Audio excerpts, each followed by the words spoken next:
ça marche. À remercier le Stade Idriss Bouhamid et l'OMG de m'avoir impliqué dans cette journée, cette belle journée. Et j'aimerais bien que ça se répète plus que ça, ce serait plus intéressant. Alors, il m'a demandé de faire une intervention et j'ai pensé à l'industrie du futur, c'est des choses qui n'existent pas encore. Alors, je me suis efforcé d'aller chercher de l'information, etc., pour ce faire. D'accord? Alors, j'ai pris mes précautions, mes distances, en l'appelant industrie du futur, parce qu'il y a des gens qui s'avancent sur l'industrie 5.0, la révolution industrielle, etc.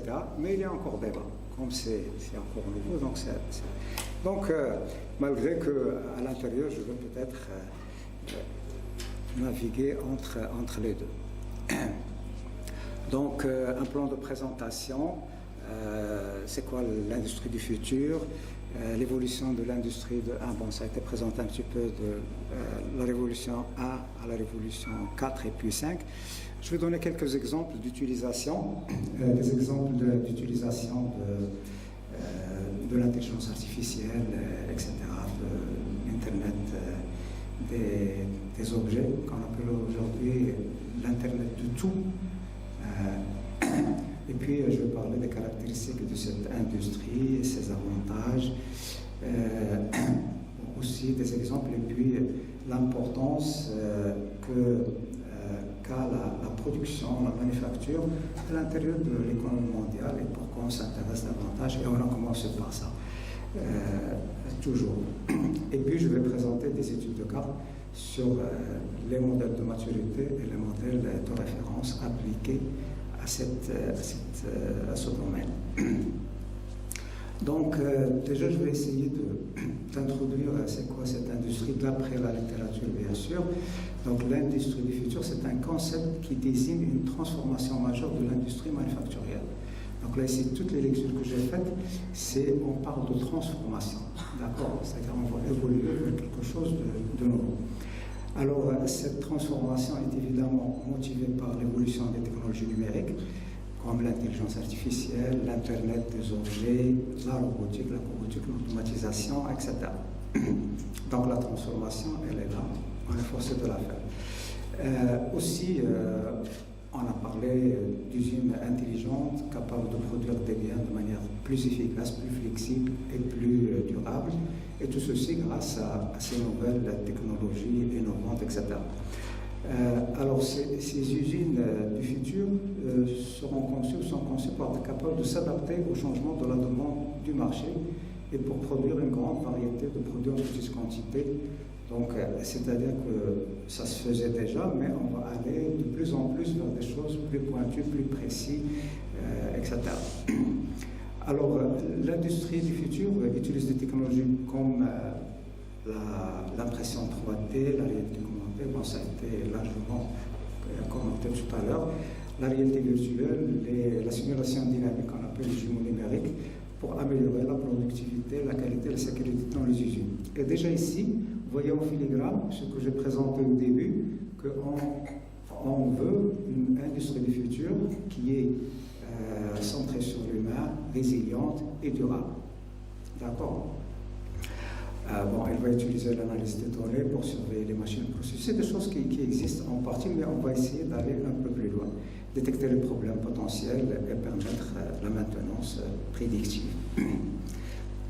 Alors, l'autre côté qui est intéressant aussi, c'est que l'industrie du futur a également un impact sur les emplois, car elle va modifier les compétences. On aura besoin de nouvelles compétences pour travailler dans cette nouvelle industrie manufacturière.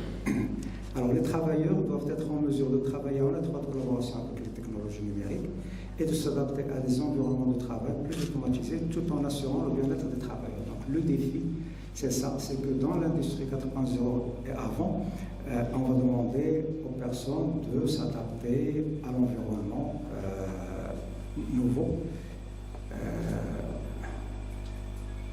Là, je perds. Ça se voit ici, mais ça ne se voit plus là. Fais-la votre technicien. Ben, je n'ai plus ça dans. Chauffe, là. Il y a un problème. Okay. Le défi, c'est vraiment de faire profiter les humains, les travailleurs en premier, de ces nouvelles découvertes, de ces nouvelles technologies. Donc, en somme, l'industrie du futur est un changement majeur de l'industrie qui utilise les technologies numériques pour améliorer la productivité, la qualité de vie, la résilience, la durabilité, tout en créant de nouveaux types d'emplois. Alors, tout à l'heure, on a montré un petit peu cette évolution de première, deuxième, troisième, quatrième industrie ou révolution. Donc, comme ça a été dit, il y avait au départ le travail artisanal, après la mécanisation, l'électrification, le technique, le digital, et puis les cyberphysiques connectés. Et évidemment, on pose une question, et après, qu'est-ce qui va se passer, qu'est-ce qu'on aura? Alors, j'ai trouvé que les gens font aussi le parallèle entre cette évolution et aussi la pyramide de Maslow. C'est-à-dire qu'au départ, on avait des besoins physiologiques, donc les premières industries étaient là pour ça, parce que les gens avaient des problèmes de s'habiller, d'avoir de l'eau, etc. Quelqu'un qui m'a dit, à Paris par exemple, dans les années 1920, il y avait 30 000 porteurs d'eau. C'est connu si vous rentrez sur Internet. Il n'y en a plus aujourd'hui, donc c'est-à-dire que les choses ont évolué, ont changé, etc. Donc il ne faut pas avoir peur, même aujourd'hui, s'il y a des emplois qui vont disparaître, il y en aura d'autres qui vont se créer. Donc là, on a le besoin de sécurité, le besoin d'appartenance, d'estime et d'accomplissement. Donc ils vont en parallèle avec cette évolution, cette révolution industrielle. Alors là, c'est des exemples que peut-être vous avez rencontrés sur le net, tels que AlphaGo, c'est cet algorithme qui est basé sur l'intelligence artificielle et qui a pu battre le numéro 1 dans le monde dans ce domaine. Donc ça montre un peu la puissance de la chose. Le Boston Dynamic Atlas Robot, donc c'est un robot qui a fait beaucoup de prouesses avec une autonomie, faire des activités, faire des retournements, monter les escaliers, etc., etc. Il y a aussi dans le domaine de la santé, ici on voit un pancréas artificiel. Bon, il y a des choses qui existent, surtout pour le diabète de type 1, où les gens vont mesurer la glycémie et puis ils vont demander à l'appareil d'injecter de l'insuline au besoin. Mais plus que ça aujourd'hui, c'est-à-dire il y a des applications, parce que normalement un diabétique il voit son médecin tous les 3 mois pour ajuster, etc. Maintenant il aura le médecin sur une application qui va essayer de tenir compte de toutes les informations qui vont être envoyées par la personne, qu'est-ce qu'il mange, comment il bouge, etc., etc. Et il va lui donner exactement ce dont il a besoin. Et déjà, avec ces techniques, la vie, le quotidien de ces gens-là était énormément amélioré. Vous avez les smart clothes, donc les vêtements intelligents qui sont en train de se développer de plus en plus.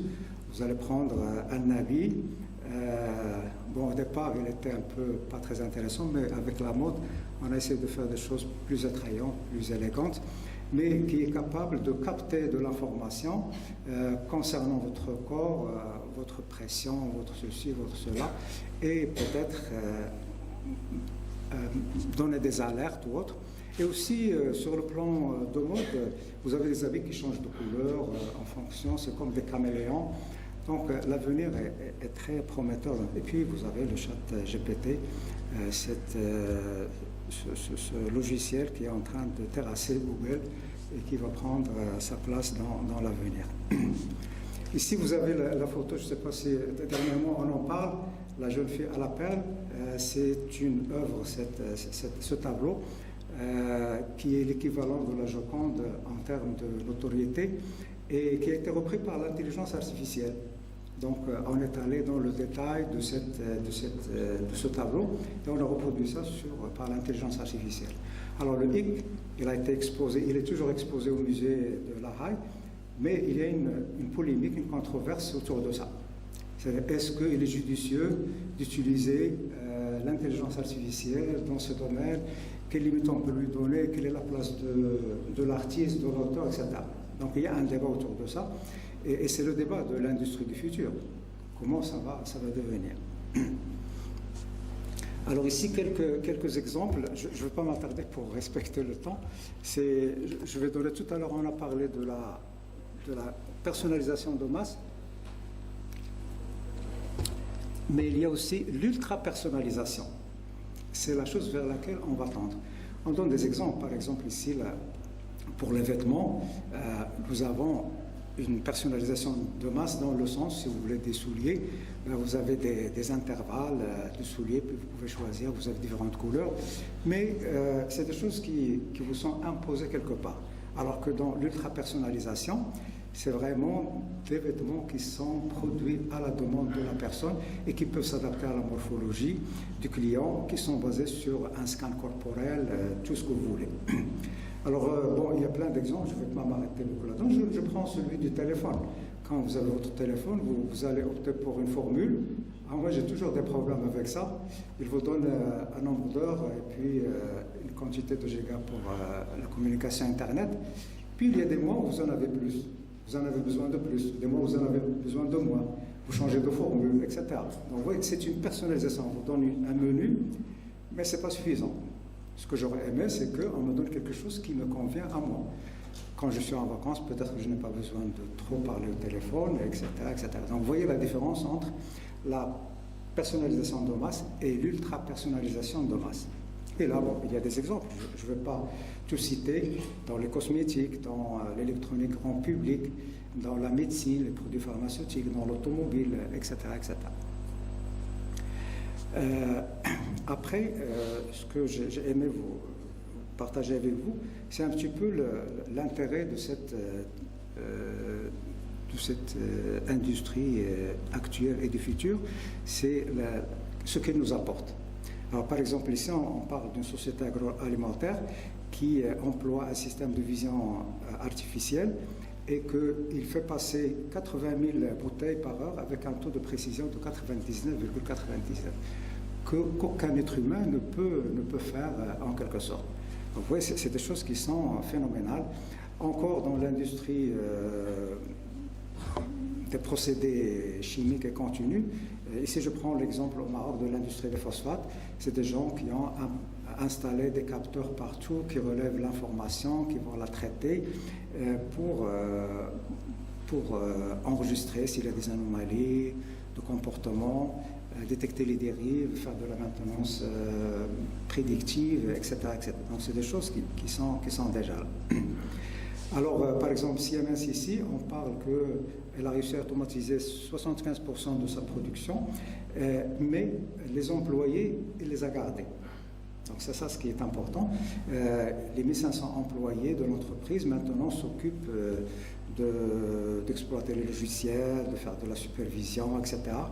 Et les tâches difficiles qu'on appelle les 3T sont reléguées aux machines, aux robots, etc., qu'on appelle dirty, dangerous and difficult. Donc, la vision ultime de l'industrie était l'automatisation quasi totale. L'industrie du futur mettra davantage l'accent sur l'interaction entre les hommes et les machines. Donc, on est en train de muter un petit peu, sans parler ici que l'industrie manufacturière occupe une place très importante dans le domaine industriel, 500 000 emplois, avec un PIB pratiquement de 25% sur l'ensemble du PIB des pays. Etc. Alors, chose intéressante aussi, c'est qu'on dit que la génération Z, que 58% de cette génération sont prêts à payer plus pour des offres personnalisées. Bon, on le voit, les jeunes, ils n'ont pas d'argent, ils achètent un téléphone avec beaucoup d'argent, donc les gens sont prêts à payer de l'argent pour ce genre de technologie. Et 70% paieront plus cher les produits de marque, des marques qui défendent les causes auxquelles ils s'identifient. Alors pour ce point qui est important, aujourd'hui en Europe et dans le monde, les entreprises ont de la difficulté à retenir les grandes compétences. Parce que ces compétences s'identifient à des valeurs de durabilité, de résilience, de centrage sur l'humain. Et si la société ne va pas dans ce sens, elle ne peut pas recueillir ces gens. Les jeunes vont aller beaucoup plus dans les sociétés qui prônent, qui implémentent ce genre de choses chez eux.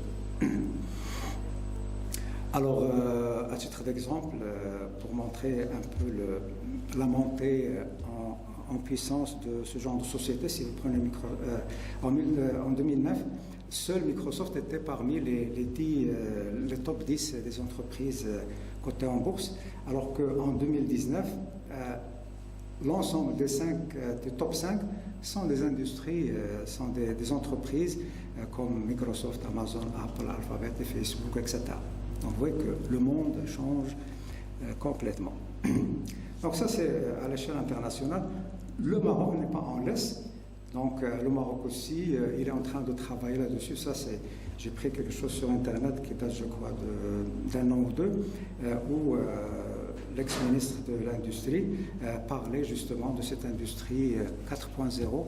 Il parle que 30% de la population, enfin des entreprises ont déjà implémenté, ont réussi à implémenter cette technologie, et que les efforts continuent à être déployés dans ce sens. Alors, maintenant, la chose sur laquelle je voulais vous entretenir, c'est aussi quels sont les facteurs clés de cette industrie du futur. Alors déjà, on sait qu'il y a une concomitance, une utilisation simultanée des technologies innovantes, comme le numérique, la connectivité, la robotique, la fabrication additive, la réalité virtuelle, etc. Alors, tout cela nous amène à repenser entièrement la manière dont fonctionnent les actifs et les processus industriels. D'accord? Alors, déjà, on peut parler de l'amélioration de la performance et de la flexibilité. C'est que le fait d'avoir des appareils, des machines qui peuvent être autorégulées, qui peuvent réagir immédiatement aux problèmes, c'est que vous allez avoir une baisse significative des aléas et des retards. Donc ça va permettre justement d'aller vers une plus grande flexibilité, une amélioration de la performance, et aussi par exemple vers le zéro stock. C'est-à-dire qu'on serait capable de répondre exactement à la demande des personnes, et l'objectif de zéro stock participerait à la réduction drastique des coûts générés par les invendus. Donc vous voyez qu'on est en train de migrer, ce qu'on avait dit, durabilité, résilience, etc. Avec cette technologie, on est en train de le réaliser. Alors évidemment, l'augmentation de la productivité avec les cobots et les exosquelettes qui permettent aux gens, les robots, c'est de travailler en collaboration avec les machines, chose qui a été exclue à un certain moment parce que les robots travaillaient tout seuls. Maintenant, c'est l'homme qui revient là-dessus. Et les exosquelettes, c'est permettre aux personnes de travailler sur des charges qui sont lourdes sans avoir mal nulle part. Et là, on pense au côté bien-être des personnes. Alors, la fabrication additive va peut-être aussi révolutionner le monde, parce qu'auparavant, les gens, ils vont délocaliser certaines industries pour chercher une main-d'œuvre moins chère, etc. Mais aujourd'hui, avec la fabrication additive qui va se développer davantage, on va avoir des petites usines sur place qui vont fabriquer ce dont vous avez besoin. Vous avez un problème sur votre voiture, vous avez une pièce qui manque aujourd'hui au Maroc. Si vous avez un problème de pièce de voiture, il faut attendre 2 mois, 3 mois avant de l'avoir. Mais là, avec la fabrication additive, vous pouvez la commander et elle peut être faite par des petites entreprises sur place. Donc vous voyez que les choses sont en train de changer de façon drastique. Alors tout à l'heure, on a dit que Ford disait que tout le monde peut avoir la voiture de la couleur qu'il veut, c'est-à-dire la fameuse Ford T, du moment qu'elle soit noire. Alors aujourd'hui, on utilise le principe inverse. Donc au lieu d'aller vers tout le monde peut avoir la même chose, mais là, le principe inverse, c'est la personnalisation de masse. On reconnaît que ce n'est pas un exercice simple, il faut qu'il y ait l'engagement de toutes les parties prenantes, gouvernement, entreprise, cadres, managers, etc. Alors, pour rester compétitifs, les entreprises doivent établir ce qu'on appelle des nouvelles normalités. On travaille avec certaines normes à certains moments, mais aujourd'hui, on va travailler avec d'autres normes. Donc, il faut établir cette nouvelle normalité avec une industrie plus résiliente, plus durable et plus verte.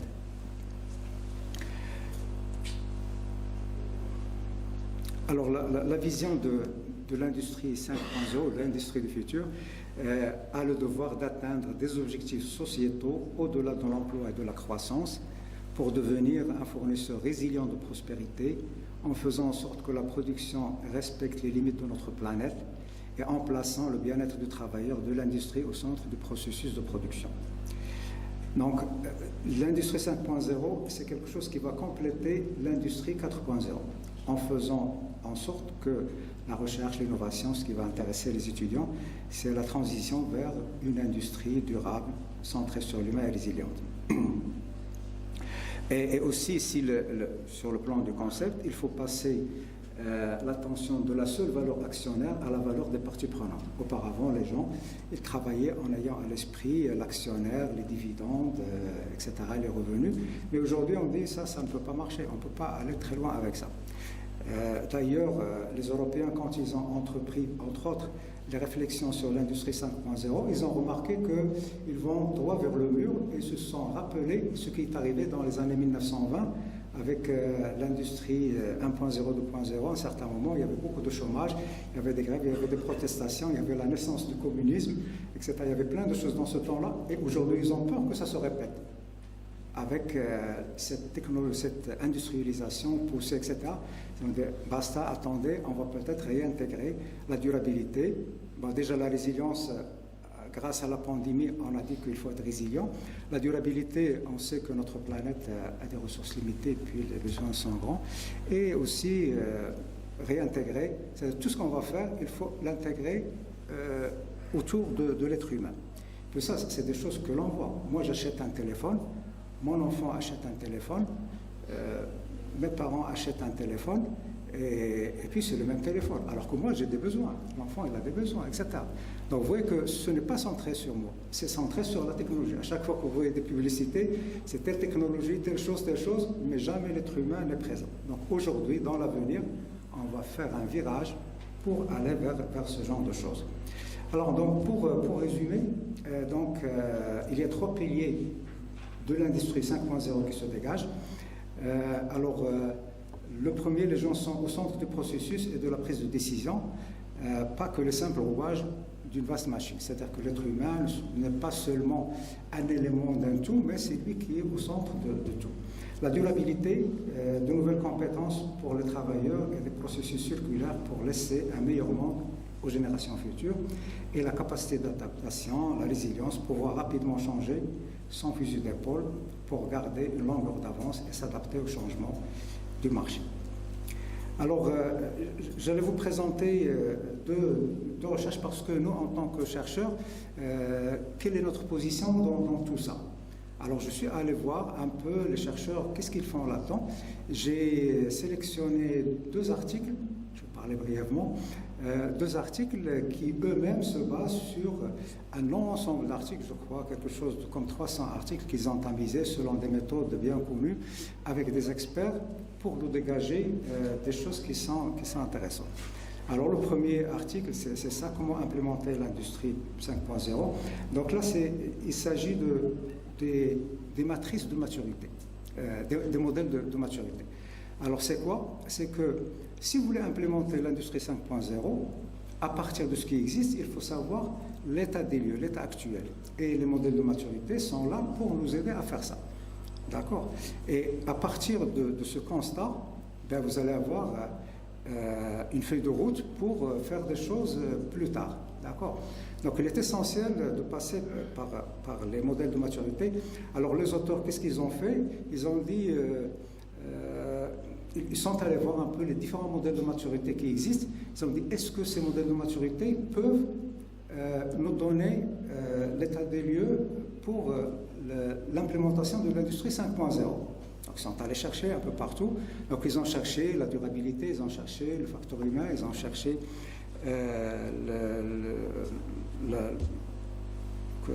la résilience, etc.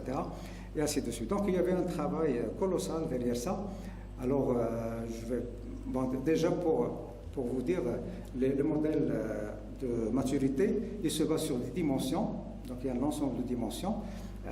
Bien sûr, les chercheurs sont allés voir les différents types de modèles de maturité, dans l'informatique, dans le digital, dans la sécurité, etc., etc. Donc, ils ont pris toutes ces dimensions qui varient selon le secteur, selon les auteurs, etc.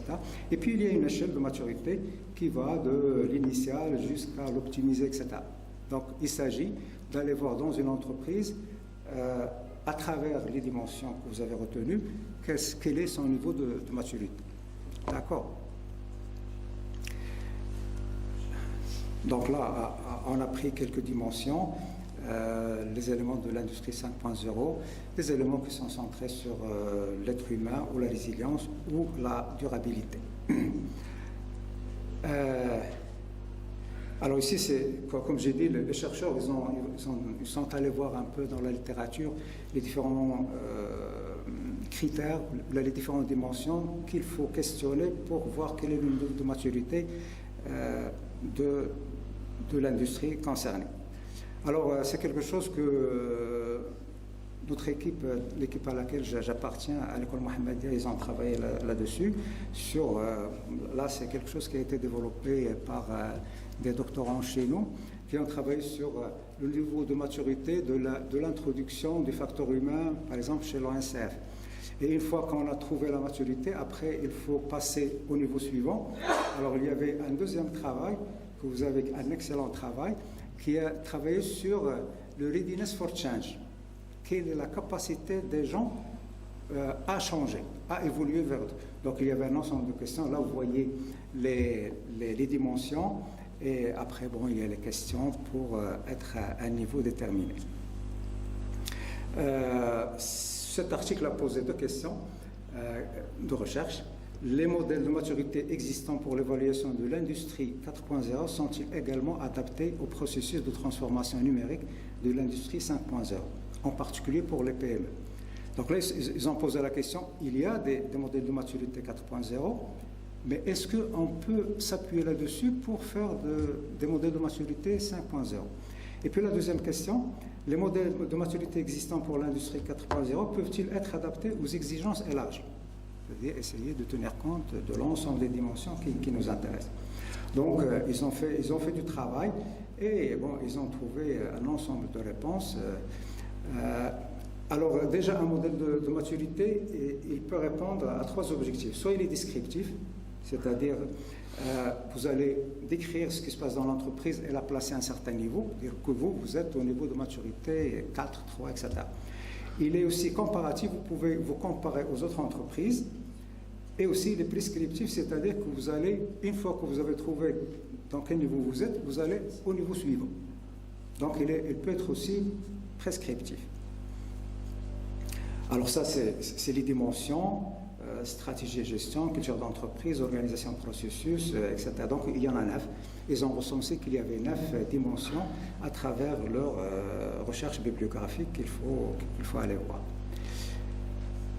Alors voilà, donc je passe un petit peu. Donc là, ils ont fait un peu le résumé pour ces différents critères et ils sont allés voir, donc ils ont tamisé, ils ont retenu à la fin 4 modèles de maturité, et dans ces modèles de maturité, ils ont vu un petit peu comment ça fonctionne. Par exemple, tous les 24 évaluent la technologie, le niveau de maturité dans la technologie.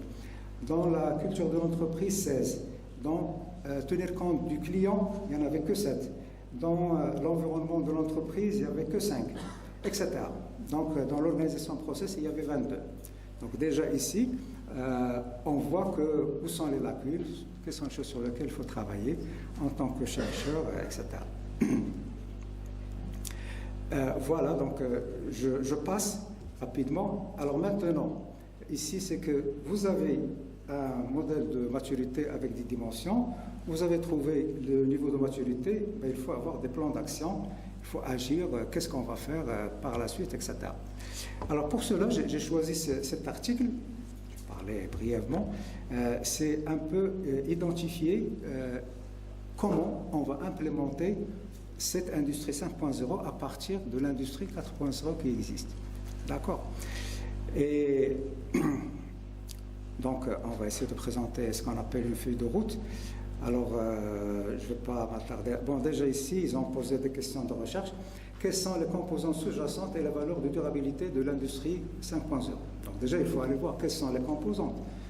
à l'intérieur de l'entreprise qui vont mettre en relief l'industrie 5.0 et comment l'industrie 5.0 peut-elle apporter des valeurs au développement durable, par exemple, etc. Alors voilà, ça c'est le référentiel qui a été proposé par ces chercheurs. Vous avez différents layers, différents niveaux. Alors le premier niveau, c'est les technologies de base, technologies existantes. Après, vous avez les technologies émergentes. Après, vous avez les composants intelligents. Après, vous avez les valeurs de l'entreprise. Donc, qu'est-ce qu'ils ont fait? Ils sont allés voir un petit peu. D'abord, il faut avoir cette base, telle que le Smart CAD, KDM, le Smart CFAO, qui sous-entend que vous travaillez avec, vous faites le design sur l'impression 3D, l'Internet of Everything, Big Data, bon, c'est des choses dont on parle chaque jour. Alors, là, le deuxième niveau, c'est un peu le niveau des nouvelles technologies émergentes, telles que la simulation dynamique, telles que les habits intelligents, les robots adaptatifs, le CIA, la cognitive artificielle intelligence, etc. Et tout cela, il passe à un niveau supérieur, c'est-à-dire pour réussir cette transformation, eh bien, il faut penser à toutes les parties prenantes qu'on appelle smart supplier, smart logistics, smart product, smart consumer, etc., etc. Alors, je passe, sinon on va passer beaucoup de temps. Donc là, c'est ce qu'ils appellent la feuille de route. Quelles sont les étapes qu'il faut franchir pour justement atteindre cette industrie 5.0. La base, c'est il faut avoir les technologies de base, être connecté, les capteurs, etc., etc.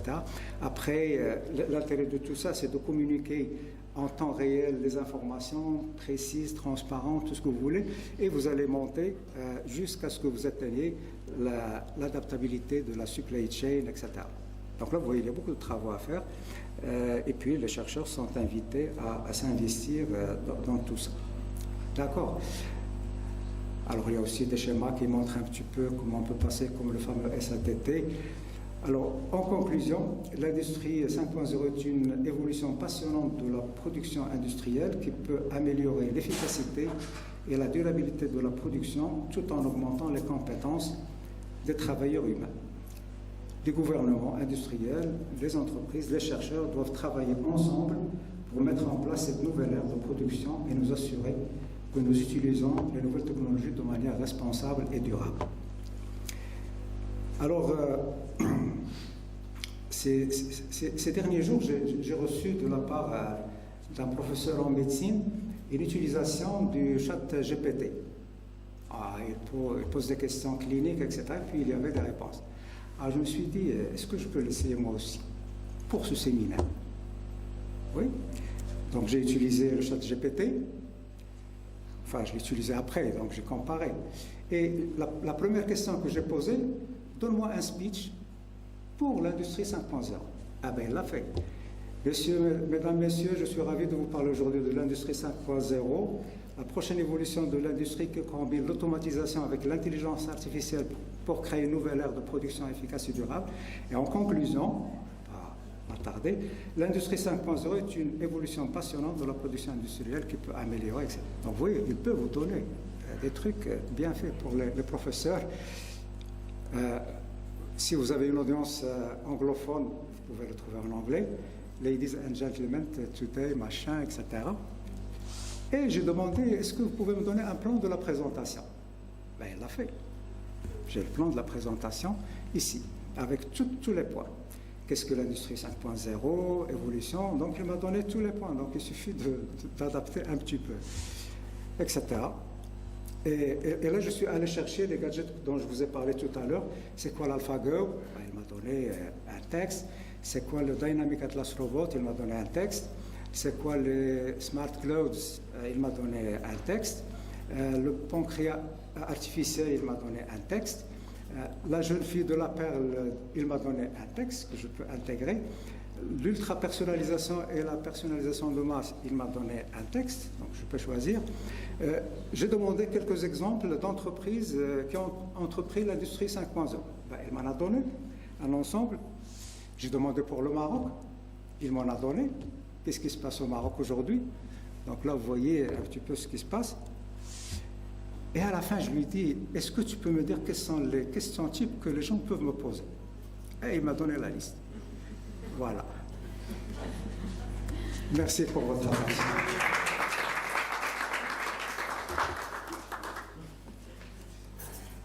J'étais bref, mais bon. Merci, M. Cherkaoui. Merci pour votre présentation très riche en informations. Merci pour la qualité des informations partagées. Maintenant, on va garder les questions après la pause déj. Et au nom du comité d'organisation, permettez-moi de vous inviter à une pause déjeuner qui va se dérouler au restaurant de l'hôtel au rez-de-chaussée. Merci. Merci.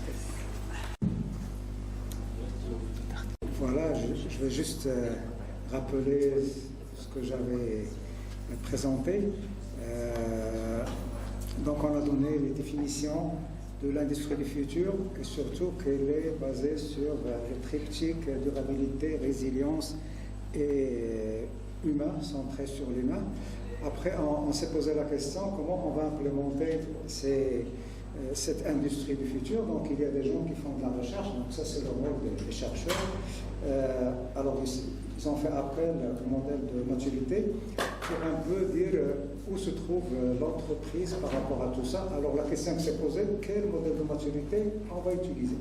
Donc il y a eu une étude bibliographique, etc. pour voir, et ils ont trouvé un consensus, ils ont présenté des dimensions, et on peut évaluer l'entreprise par rapport à ses repères de maturité.